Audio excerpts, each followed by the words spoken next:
Hay que batir por lo menos 1 minuto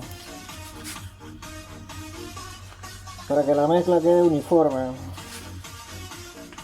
Ya cuando tenga una consistencia como tipo yogur,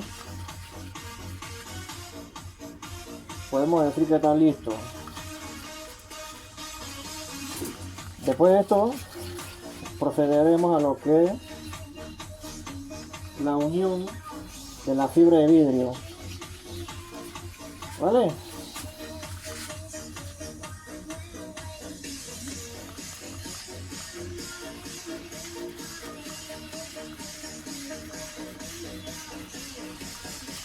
Así que incorporaremos la fibra de vidrio tipo lana